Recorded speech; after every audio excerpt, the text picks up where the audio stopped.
Assento Dele.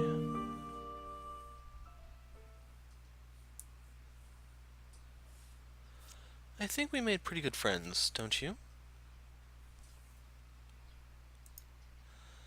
Those were his last words before disappearing into the darkness. Their time together was brief, and they knew nothing of each other. Couldn't read all the last line, but they could barely be called friends at all.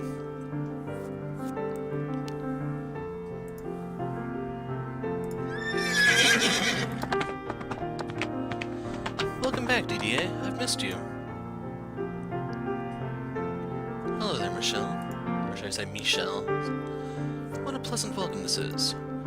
You didn't have to come all this way out here to meet me, though. I haven't seen you in so long. And waiting inside is so dreary. What a wonderful sister I've been blessed with. You'd best be careful, though. The sun is quite strong today. Mother would throw a fit if she knew you were out here in this weather. Do not worry, I heard from a servant you'd be back around now, so I haven't been out terribly long. And I know you're not one to be tardy either, DDA. I took all the necessary precautions. Well, curses. Now I'll have to be absolutely certain nothing delays my next return. Yes, indeed you will. Well, since you're here, would you like to ride back with me? On your horse? I would love to, but I came on horseback as well. She's tied to the tree over there. Unlike your brothers, your horse is smart enough to follow you back. Alright, then I suppose I shall. How's your expedition, DDA? More of the usual. Just patrols, really. No engagements to speak of. Quiet is never a bad thing. I'm not sure if I'd say never. Do you think something might happen? No. Nothing you need to concern yourself with, at least. If you say so. Oh yes, Mother, said she had something important to tell you and to see her as soon as you arrived. Now that I do not like the sound of. I can hardly blame you. Mother has something important to tell you are the last words anyone wants to hear. You've gotten feisty now, haven't you? Don't tell her I said that. I wouldn't dream of selling out my beautiful baby sister. In fact, I beg you not to say anything of the sort to her either. She can be a bit easy to set off. If anyone, I think Georg needs to want that morning the most. You're on fire today, Michel. And there she is. The world-renowned Castle Boulanger and our lovely home. I'm not a child anymore, DDA. I know our estate is not nearly as large or impressive as a castle. You used to love it when I called it that. I also used to not be 13. 13 is still plenty a child. Now hold on tight. We're going to Gel the rest of the way. What? Wait, slow down, DDA. Try not to fall. Good day, Sir DDA. Thank you. Everyone looks well. Where is my father? Lord Antonin is out on personal business. He should be returning tomorrow. Thanks. Guess I just missed him. Well then, I should see what Mother... What was that noise? That would be Georg. I didn't realize he was going to be home. Shall we check in on him? No. This won't do at all. It needs more wild innovation and fiery passion and solemn beauty, matched with a squeeze of delicate eroticism that doesn't undermine the impact of the piece as a whole. It has to be like a good kick to the marbles. Has he finally lost his marbles? Holy heck! Look who it is! I know you're back, Dee. And you know, it's uncouth to barge in on someone without knocking. He knocked several times and called out to you through the door. I must say, though, Georg, it is much more uncouth to take out your frustration on inanimate objects. You're there too, Michel? I couldn't see you in the shadow of that hulking barbarian. You really are a teeny-tiny little gal, aren't you? Mother will not be pleased when she sees the mess you've made of the room. Oh ho ho! Michel. I'm going to let you in on a little secret. True art is only born in the fires of pandemonium. Is that so? You can at least pretend to care. So... would you care to explain this pandemonium? Oh, you want to know? You want to know all about the masterpiece buried in this wellspring of inspiration. You'll never be able to turn back once you know. But if you're really sure, I can give you all the juicy deets. I don't care that much, no. Shall we see what Mother needs to talk about, Michel? Yes, let's. Hey, wait. Have you no hearts, you Philistines? You're supposed to grab me by the shoulders and beg to hear what all this fuss is about. If it'll make you stop shouting, fine. Give me the short version. So much for brotherly love. So, the royal family's planning construction on a new chateau in the city. And guess who the king himself asked to do all the paintings for it? Why, moi, of course. The great artiste Georg Boulanger. Is that so? What is wrong with you two? This is huge. It's huger than huge. I would wager His Majesty did not, in fact, come within 1,000 meters of you. Life is no fun if you limit yourself to only the truth. I somehow doubt you're in charge of all the art either. So, in other words, there's almost no truth to your claims. Hey, I really was commissioned to do a piece for the new chateau. And this disaster area is all you have to show for it. Yep, and I don't know what to do. It's a chance for me to make it into the big leagues. Gotta paint something that'll go down in history as one of the great works of our time. Perhaps it would be better if you didn't put as much pressure on yourself.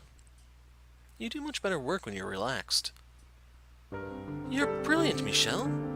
Let's go out on the town and let loose, just the three of us. That's exactly what I need right now. I've barely had time to sit down since I got back. Sometimes I think there might be no hope for the three of you. Having a word to your dear mother? Good day, Mother. My apologies. I meant to see you as soon as I returned, but... Crap. Mom's gonna flip her lid. We better get out of here before she brings down her wrath on us, Michel. But... Georg? I heard every last word. What big ears you have. Care to repeat that? Repeat what, my beautiful mother? I swear, young man. So how did your expedition go, Didier? Did you run into any trouble? No, it proceeded without issue, thank you. Everyone returned safely by the grace of God. That's wonderful to hear. I prayed for you every day, and it seems he heeded me. I want you to know I've quite missed you, even if Georg and Michel robbed me of the chance to tell you first. I'm deeply relieved to have you back in perfect health. There's no need to be dramatic, Mother. I was never in any danger of no returning. Nonetheless, I too am. There's no need for you to be so stiff around your mother. Sorry. It's good to be home, Mom. That's more like it. Welcome home, my darling boy. Yeesh, just look at him go. A grown man fawning over his mother like a little boy. Make sure you give him crap about it later, Michel. But you really need to learn to whisper more quietly. Wonder who you inherited those ears from. I swear, you. So, Mother, Michel tells me you have something important you want to speak with me about. Yes, that I do. I'm sure you'd like to rest after your trip, but would you come to my chambers for a bit first? Certainly. Oh, ooh, what's this? Can I come too? This is my business. Why should you be allowed to stick your nose into it? Because it sounds like fun! And maybe it'll help give my muse a nice kick in the rump. It's not a private matter, so I don't mind. In fact, maybe it'd be better if you were there too, Georg. Heck yeah! You're coming along too, Michel. What? Why would I? What am I going to do with you three? What do you think? A painting? It's a fine piece. Clearly not made by Georg. I would have done 10 times better. Who's the hack responsible for this rubbish? Quiet, boy. Does Georg have a disease where he'll die if he hasn't run his mouth every waking moment or something? Not the painting itself, the girl in the painting. She's pretty, I suppose. Do you like her? In what sense, Mother? Where are you going with this? This girl is the daughter of the Castagnier estate to the south of us. Or what she'll look like a few years from now. In a few years. Then she's still a child. She is, yes, and her family is trying to complete arrangements for her marriage as early as possible. Her marriage. The Castagnier are a respectable family with lots of land. We have plenty to gain from this arrangement. All you need to do is say, Mother, as I have told you on several occasions, my body and soul belong to the Church. I will neither succeed in father nor take a wife. And you're firm in your decision? Yes, I'm sorry to disappoint you. That's very disappointing indeed. I'd be so much more comfortable with you taking over the house. Well, what about you, Georg? Do you have any interest in her? I'm not really feeling it. Now, Georg, you do realize that Didier not becoming head means that you will be, right? So you can't make a decision like this, which will affect the future of both of our houses for generations, because you're not feeling it. That's easy for you to say, Ma, but I can't change what appeals to me. It'd be all for nothing if we couldn't hit it off and never had any kids. And tell me, what is there not to like about her? She's a beautiful young lady. She's pretty, sure, but I'm getting nasty vibes from that picture. Looks like a real sourpuss. I want someone more, cheery if I'm going to have to spend the rest of my life with her. I wouldn't go as far as him, but there is something about her that doesn't sit right with me. I'm not sure how to put it into words, though. She just looks that way in the painting. I'm certain you'll find her to be a lovely girl when you meet her. How can you be so sure? You haven't even seen her yourself. Anyway, not interested, and that's that. It's such a wonderful offer, too. Once I'm sworn in as official court artist, I'll be up to my ears in marriage offers. Something even better will come along, I promise. I'm afraid with your attitude, this may be the last offer we ever see. Don't you worry. We've got ourselves a proud knight of the order, the most sought-after artist in the land, and a brilliant, beautiful princess. If that's not a recipe for success, I don't know what is. Oh, Georg. Is something troubling you, Michel? Oh, nothing. My mind was wandering, that's all. See, look what you did, Mom. You upset Michel by being such a worrywart. Throwing me to the wolves, are you, my boy? Oh, dear Michel. I'm just being cautious about her future. I'm not as worried as I may have sounded. I have the 3 most wonderful children in the world. I couldn't be more blessed. We're strong, and together we're even stronger. I have no doubt in my mind we'll thrive and grow for generations to come. Yeah. We'll all be together, forever.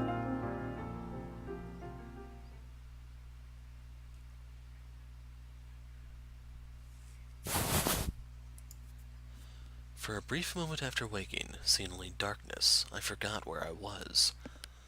As my eyes adjusted and the world faded into view, a faint sense of disappointment swelled up in my breast.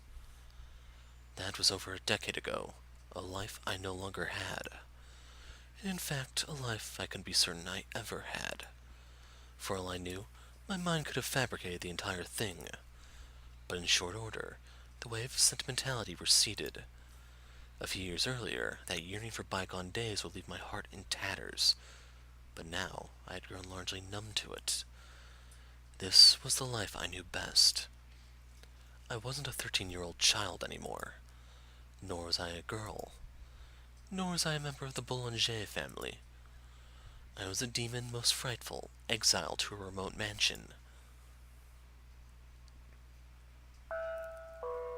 Assento Dele, his dark throne.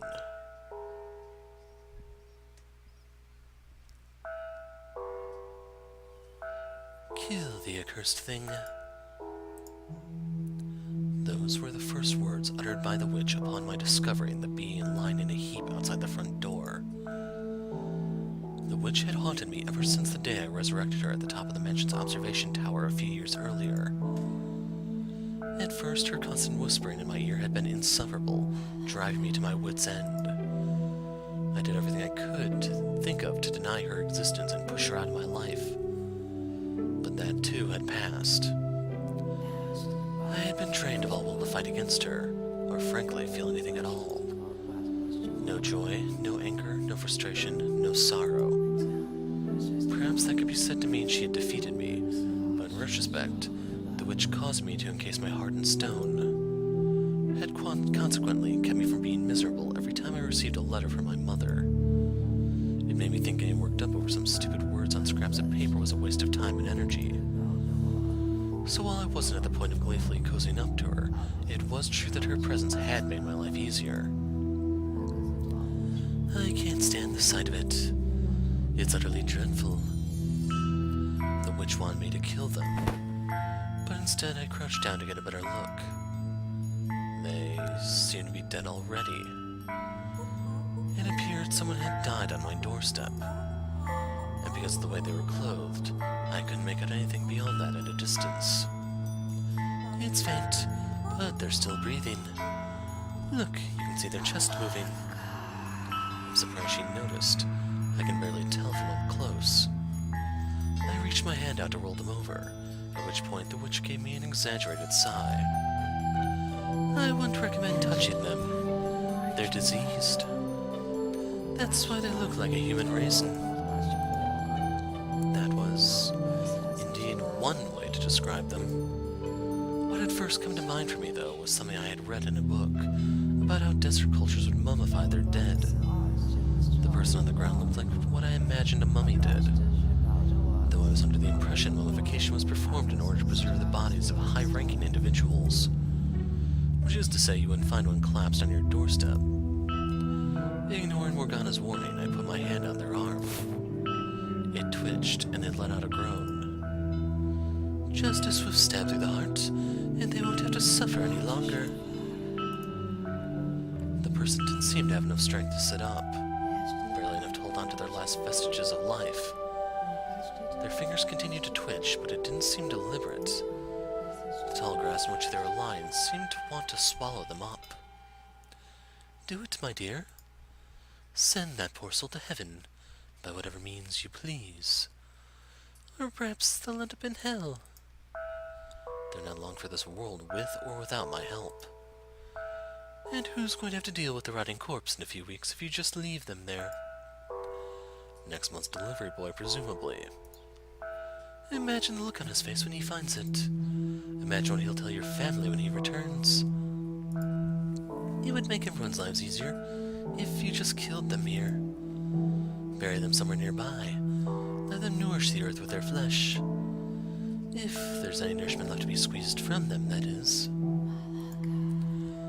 Or you could try luring some animals here. There wouldn't be a trace of gore to clean up if you let a couple of wolves at them. And then get a nice meal out of it, so everyone wins. I can't imagine they'd find much to enjoy on this pile of bones. How cold. You have no room to talk. You're clearly enjoying yourself. My, whatever made you think that? There's been nothing to entertain you recently. I certainly have been talking much, and nothing of note has happened. I can tell you've been bored. A few quiet weeks hardly counts as boredom compared to the years I spent in slumber. If you say so. Brushing the witch's distractions aside, I put my hand back on the vagrant's arm and flipped them over so I could get a better look. They were much lighter than I expected. Their arm was little more than flesh and bone, and that flesh felt like leather. I couldn't guess their age or even their gender. They were dressed in unadorned brown robes and a cowl. One thing stood out about their dress, though. Their mask. And when I removed the mask, I was greeted with torn, wrinkled flesh and eyes so sunken it was disquieting. I wasn't sure what I saw beneath it could even be called a face. Bandages covered their head from nose down, and what hid beneath them was in even worse condition. I couldn't tell where their nose ended and their cheeks began, and their lips had curled back into their mouth, turning into a gaping gash. Even as close as I was, I could barely make out the sound of their breathing. They almost certainly wouldn't survive much longer. Good heavens! As I thought the witch might find some compassion in her heart for the dying vagrant. Get rid of that filthy thing. I was immediately proven wrong. Her tone of voice was like that of someone who had found rotten food in her pantry while looking for something to eat. As I said, they're diseased. You should stay away unless you want to end up like that. Your legs too frail to hold you up. Your body withered, and your eyes sunken, worthless orbs. It's highly infectious. I largely ignored the witch's whisperings. She liked toying with me, so I couldn't take what she said at face value. She was more than happy to lie or exaggerate for the sake of tormenting me. There was no guarantee their ailment was contagious at all. So just hurry and get rid of. Are you listening to me? I hoisted the vagrant on my back. A simple task even for me, perhaps the least fit man in the world. They were smaller than me, but not child-sized. It was like I was carrying an empty sack of skin. This will give you something to stave off your boredom. I told you, I am not bored. Heavens, I never took you for the kind of raving lunatic who helps strangers. I wasn't bringing them in out of the goodness of my heart. They simply piqued my curiosity. There was something oddly amusing about the whole twisted situation. A witch, a demon child, and a living mummy. And what better place to gather them all than a cursed mansion? I also think that some part of me wanted to see and feel death up close.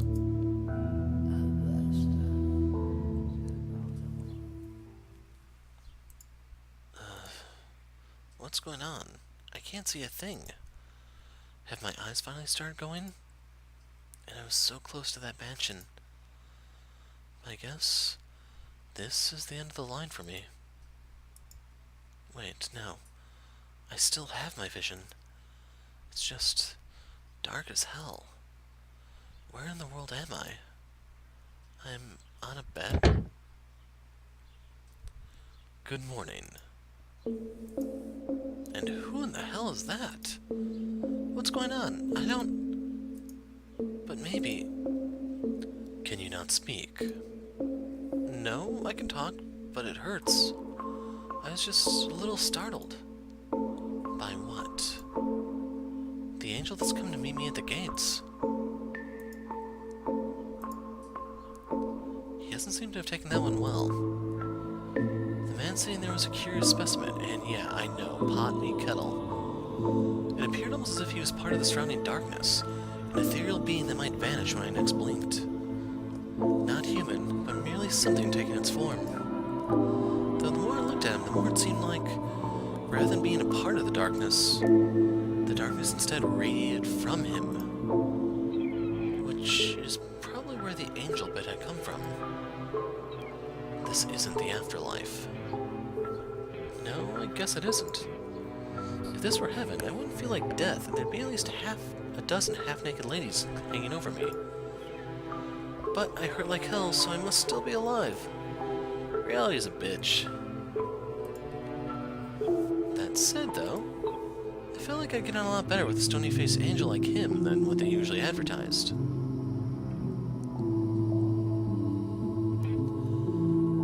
The sack of bones in the bed had a voice like dry leaves scraping against one another. While carrying them to the next room, I noticed several other joints seemed to bend in ways they shouldn't, so I thought they might be on the older side. But upon closer inspection, that didn't appear to be the case. The way they talk makes them sound young, too. I'm going to guess a man. Early 20s, maybe. If beg your pardon. I'm just kidding. Don't bite my head off. You don't look anything like a witch. He's not as far off the mark as he thinks. But he doesn't need to know about my childhood. So hey, would you mind sparing a bit of water? My throat hurts like 12 kinds of hell. I'm sure you'd appreciate being able to understand me better. There's some right there. Oh, you already got some for me. Thanks, I can't unbend my damn arm. You mind grabbing that for me? Did no one ever teach you how to say please? Oh, lighten up, would ya? Show a dying fellow some pity. Maybe he wouldn't have died if I had left him out there. He's much feistier than I expected. In fact, he's nothing at all like I imagined. When he was still lying half dead on the ground outside my door, there was a mystique about him. As a mummy, he was interesting, which gave him inherent value. But now that he was awake and talking, he was normal, human. Almost excessively so. I reluctantly picked up the goblet and handed it to him, watching as he pulled down the wrappings, covering his mouth to drink. Seemed like he wanted down the whole thing in one go, but judging from the groans I heard, his body wasn't cooperating. A few years earlier, I may have sympathized with him, but not now. All I felt now was curiosity. What was this sick man doing in front of my mansion? What brings you here? Can't you at least let me drink in peace? Let me tell you, man, I'm in no shape to be multitasking. It takes all my attention just to drink a glass of water. Plus, it's darker than hell in here. I can barely see what I'm doing. You're free to leave if you're not happy here. Once I'm through with this water and have had a chance to rest, and maybe a complimentary glass of wine on top of that to raise my spirits, I'll be right out. Rather brazen for a guest. Oh, I'm a guest now, am I? I thought I was just a subject for your observation. Hit the nail on the head. And are you implying that you should have free reign here? Sure am. You stop worrying about a lot of things when you're on the verge of death. What's the worst that happens if I piss you off? You kill me? All it means is I lose a few days. No real risk in acting like I own the place. Not a bad deal if I do say so myself. You certainly are lively and talkative for someone on the verge of death. I did just have a hefty helping of the elixir of life. I sighed to myself. I had taken in quite the high-maintenance specimen, it seemed. There wasn't going to be much worth observing when he was full of such vitality and his lips never stopped flapping. He was exactly the kind of person I could at least stand to be around. I could practically hear the witch saying, "See, what did I tell you? You should have just listened to me and not wasted your time and energy." Which only made the whole thing that much worse. But curiously, I couldn't feel her presence, even though she was seemingly always around. Maybe she was afraid she might catch whatever disease this man had. Can spirits even get sick? Never mind her. I have more important things to deal with. Like how to get this man out of my house. Anyway, you were asking what I was doing here. Well, I was looking for something. And that search? Back up a sec. What is this place anyway? Sure doesn't look like a tiny little one-man shack. Not that I can see much in this dark, but these furnishings don't look cheap. It's a mansion. Yours? Half of it, roughly. So, what, you live with someone? In a sense. Huh. Now, I don't want to sound rude, but... Oh, we're well past rude at this point. Go on. Already making friends. So I'm curious, there wouldn't happen to be any rumors about this place, would there? Such as... Like, say, a cursed witch dwells within its halls? Oh, for the love of... That's what he was searching for? Hell yeah, I'll take that as high as a yes. Excellent. Fan-frickin-tastic. I was heading in the right direction. Let me stay here for a little, please. Are you out of your mind? I have a favor to ask the witch. That's the whole reason I came here. I don't know what you've heard, but the witch isn't one to go around doing people favors. Whatever your wish is, it won't be granted here. Hey, you never know. There's a first time for everything. And I doubt this is it. Why is he so fixated on the witch anyway? The witch of legend was said to be cursed. She was spoken of around in these parts only in whispers, and people stayed away from the mansion for fear of provoking her wrath. Her curse had destroyed an entire city, it was said. I had no way of knowing whether that much was true or not, but I did know that the witch was real. I couldn't figure out how someone could hear the rumors about the witch and decide, I'm going to ask her for a favor. It's beyond ludicrous. Well, now that that's out of the way, thanks for the hospitality, buddy. Stop right there. I never said you could stay. Anything I could do to change that? Not a thing. I was hoping I wouldn't have to do this, but you left me no choice. I'm staying with or without your permission. What the hell makes you think you have the right? I'll happily comply with whatever the head honcho here decides. But remember, you said the mansion was only half yours. So until there's a unanimous agreement to boot me from everyone with a stake in the property, I'm sticking around. This little weasel. I won't just be a straight-up leech, though. Don't you worry. If you need help with anything, chores, whatever, just give me a shout. But to do that, I guess you need to know what to shout, huh? The name's Imian. Pleasure to meet you. I've never heard that name before, so I don't actually know the correct way to pronounce it. I don't know the culture it's from, or whatever. I'm kind of going with Simeon, just without the S. Could be Imian, I guess. We'll stick with Imian. Hey now, give me the silent treatment? Is that how you're gonna play this? Flat pretending I don't exist? No. My mind just froze up for a moment. Looks like he's serious about staying. Which is a problem, even setting aside the witch situation. The more contact I have with anyone, the greater risk there is that word of my survival finds its way out. No, what? That said, he isn't long for this world. This vigor won't last, that much is certain. In fact, it might be smarter to keep an eye on him. Make sure he's dead before he has a chance to tell anyone about me. Hello? Need help finding your way out of your thoughts, buddy? Death will find you long before the witch does, I'm sure. Yeesh, that's the first thing that comes out of your mouth? I braced myself for that outcome already. But following the logic of that zinger, it sounds like you're giving your approval of my stay. Resigning myself is a better way to put it. It's all the same to me. So tell me, what's your name anyway? Unless you want me to stick with calling you an angel or the witch's right hand, that is. I am neither of those things, thank you very much. So, what should I call you? Michel. Michel, derived from the name of the Archangel Michael. What was that about you not being an angel again? I haven't wanted to strangle someone this badly in a long time.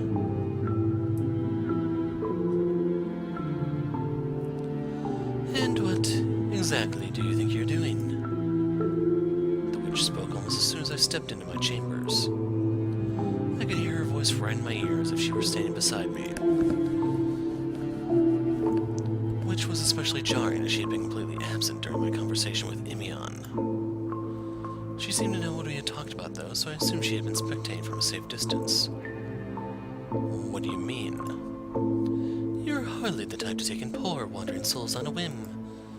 You're right, I should have asked you first. This is your house after all.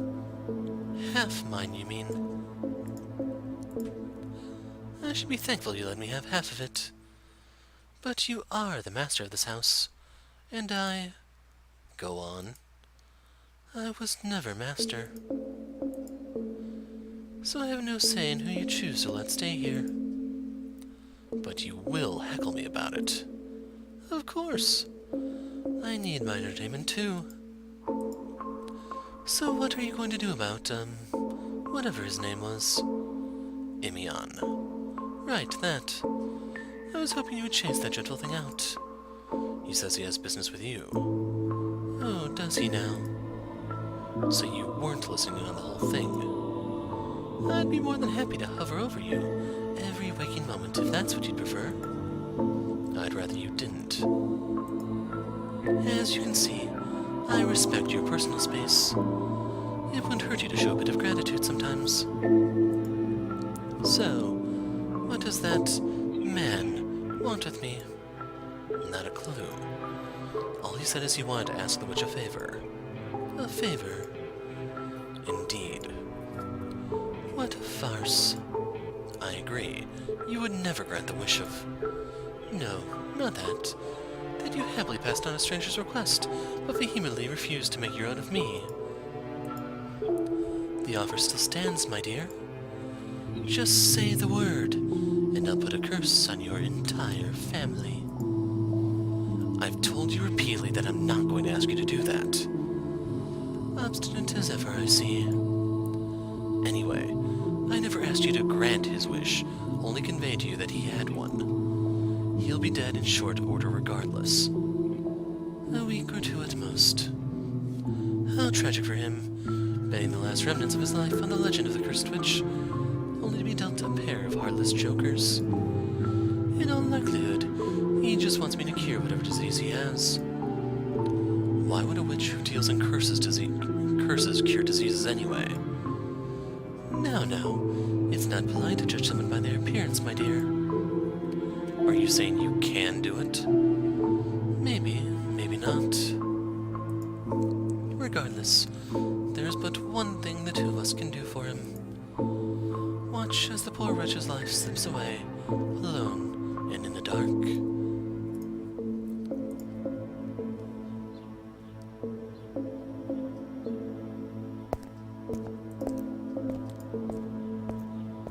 Christ, this is hell. It shouldn't be this exhausting just walk down the hall. I'd sure love to get a little more light in here. Might make moving around easier. Nah, this is fine. No light means I don't have to worry about how monstrous I look. This face is like a curse in itself. Okay, so the only places I haven't seen yet are this room and Michel's room. And he made it very clear he didn't want me anywhere near his room, so... in practice, that makes this the last one. Here goes.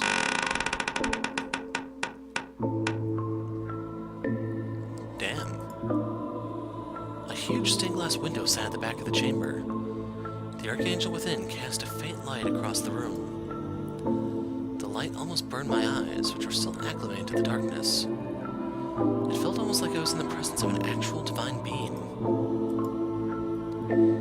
So, we've got a guy named after an angel and a stained glass window of an archangel. Whoever called this place cursed didn't look very hard, I guess. This is closer to a damn temple, if anything. As I approached the source of the light, the shape of the room came into view. Rows of pews, a pulpit, and a cross. Looked like I was right on the money. I was in a chapel. Or the remains of one, anyway. The wooden pews had rotted to the point of uselessness, and the floor was peeling all over the place. It's like an abandoned shrine to a saint, hidden away in the dark corners of the mansion. Fascinating. The worst of it's been mended, but you can still see marks on the wall where it looks like it's been struck with a sword or something. Did a battle take place here? There's splotches of black on the floor. Bloodstains, maybe? There's something on the pulpit, too. Ah, my mask. I figured he threw it out. So Michel isn't all cold and heartless after all. Or maybe he just didn't feel like going outside, who knows. Either way, I'll happily take it back. He's already seen my face, so it doesn't change much. But I feel better covering it up either way. My disease was highly stigmatized and said to be just as infectious. Not only was it obvious from my appearance, I was also required to carry around a bell to alert others to my presence. I lost that while wandering through the forest, but up until then, whenever I went into a town or city, I had to ring the bell as I walked. And surprise, surprise, it invited all sorts of dirty looks and people scrambling to get away from me. Churches would sometimes offer me aid, but that was a once-in-a-blue-moon occurrence. Effectively, I'd been through nothing but hell up until now. I hadn't done a damn thing, and yet they treated me like a murderer. In fact, I almost bet a criminal didn't get half the crap I did. Just thinking about it killed my mood. He didn't hesitate to touch me, though. Does he not know what I have is contagious or something? I mean, it makes my life easier, at least. And And speak of the goddamn devil. Hey there, Michel. It's been, what, a couple hours?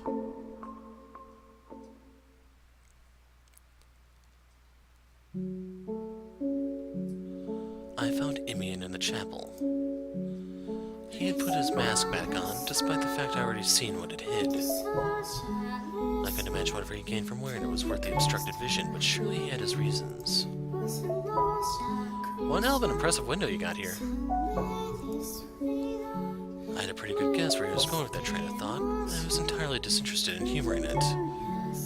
He would start off with something about how beautiful and awe-inspiring it was, mention the Archangel, then try to lead into... You could make a frickin' fortune off this. I beg your pardon? Glass doesn't come cheap, especially not the colored stuff. I was thinking, if you found the right buyer, you could be rolling in dough. Does he have any idea just how sacrilegious that is? Let me guess, you're thinking, does he have any idea how blasphemous that is? And now you're thinking, can this fellow read my mind? I am not. You should say what's on your mind. Otherwise, I'll just have to keep saying it for you. Sorry to disappoint you, but I am not particularly talkative. I'm not saying you have to yap on for days like me. While what you said was indeed blasphemous, I do not disagree with the sentiment. Oh, really? It's just chunks of glass arranged in shapes. Bingo. There's no actual angel there, just man's depiction of one. Who are you, anyway? Well, that sure came out of nowhere. And you helped me spill my guts without doing the same for me. My apologies. I've not had the chance to hold a conversation in some time. I see. And you are not obligated to say anything if you do not wish to. I would not answer if you had asked me the same. Sounds like we're on the same page, then. The more we share, the more comfortable it's going to make it for everyone, so let's keep things the way they are. A nice, cozy distance. I may be curious as all get out about what the hell you're doing out here alone in the middle of Frigol, but I won't pry. Alright, I'll tell you what I can. I'm a nomad. Before I got sick, I traveled all across the lands. Gave me a nice lute to strum as I trod from place to place, singing songs, pretending I was a troubadour. You were a traveler. I could tell stories of my exploits for days on end if you want to hear them. I'll pass, thank you. Your eyes tell me you're lying, buddy. I'd rather you listen to what I've said. More stories over dinner, then. Sounds like a date. Now I've got a little question for you, if you don't mind. Not about where you came from or anything, I promise. Yes? Why did you say anything about my face? I assumed you were going to ask about the witch, not me. Hard not to be curious, you know? Everyone's grossed out by it. He makes a fair point. Even Morgana was taken aback by the sight. I can imagine he would appear monstrous as someone who's led a relatively normal life. He's probably been subjected to less than charitable treatment for it. Which makes me wonder, how is he not drained and jaded by now? I don't understand he can be so spirited. I have seen the kind of hardship that can be brought on to someone by their appearance.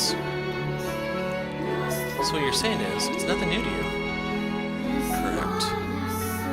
I did think it a bit unusual, but nothing more. I understand your ailment is contagious. What? You knew? Why did you help me then? Why did you hesitate to touch me? You carried me into the mansion. You handed me water, all the while knowing you could be infected. I couldn't figure out how to honestly explain my actions. Part of it was me deliberately acting against Morgana's wishes, frustrated by her repeated insistence that I kill him. But the aura of death that hung over him was the biggest factor. There was something indescribably alluring about it. All I'll say is, I would have left you if you were in good health. So is pity? You got nothing to gain from helping me. Not have any money, and I'm definitely not a hot babe. I have no interest in money or women. And to be clear, I didn't bring you out of the goodness of my heart either. When you said you thought you were a subject for my observation, you were correct. You're here predominantly because I wanted to observe a withered, half-dead mummy of a man. A mummy, huh? Well, I hate to burst your bubble, but I'm just an ordinary guy. Unfortunately so.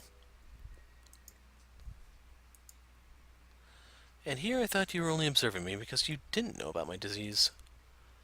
Never would have guessed it was the other way around. God, you really are one of the most bizarre fellows I've ever met. I was just gonna not say anything, keep it to myself.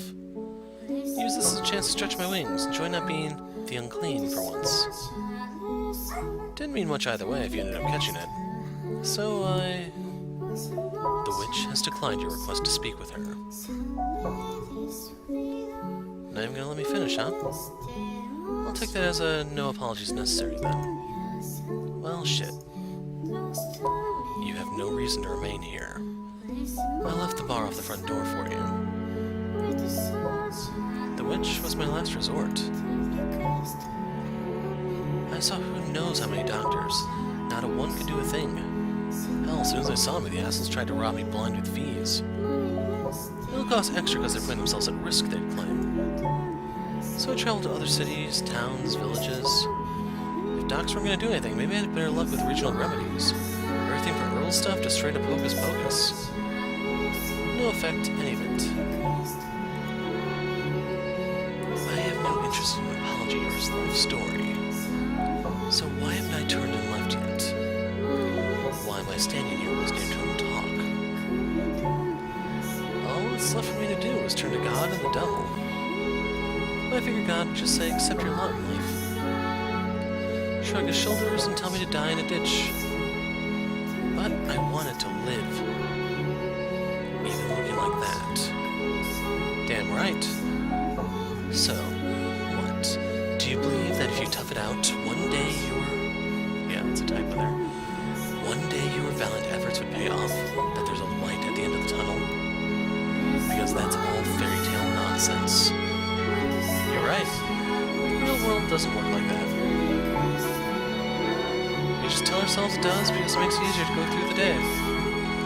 But the fact of it is, life's a big ol' swamp and no one's got a map. One wrong step and it swallows you whole, like a game designed by a goddamn 5-year-old. Odds are stacked against you, but like hell I'm gonna go down without a fight. I've got nothing to show for it yet, which is exactly why I'm not ready to kick the bucket. You never will have anything to show for it either. Your desire to make something of your life will only serve to drag you deeper into the depths. The more you tell yourself you can, the greater your pain when you realize you can't. Sounds a hell of a lot like you're speaking from experience, buddy. As I said, the witch will not be seeing you. You would do best to look elsewhere to fulfill your dying wishes. You never know, bud. Tomorrow's another day. Maybe she'll be in a more accommodating mood then. But I'm sure not gonna let one measly no get the better of me. The witch Morgana is a sadistic woman. If she reveals herself to you, it will only be to torture and kill you. Can't say death scares me these days. It's knocking on my door regardless. And you can never say for sure. Everyone's got at least 2 masks she switches between. Maybe she'll pick a friendlier one for me than she does for you. You're a damn fool if you believe that. And she's a witch. Even if she would hear you out, she doesn't have the power to heal you. Ruin and destruction is her singular desire. I have to ask, all you want from me is to watch me die, right? So what do you have to gain from warning me about the witch? Doesn't worrying about me run counter to your own wishes? I am hardly worried about you. You're gonna fool me. I'm simply making a statement of fact. You'd only be wasting your time trying to see the witch. I haven't seen the proof, so I'm not convinced it's much of a fact as you claim. Which means this conversation's going exactly nowhere. Do as you please. I won't try to chase you out anymore, but don't come crying Much obliged, buddy. That's one less hurdle to trip over on my way to making a huge ass out of myself. I would like you to promise me one thing, though. Sure thing. I'll leave the bar at the front door, so when the time comes, make sure you save enough energy to get yourself outside before you die. I don't want to have to clean up the mess. You're a real treat, buddy.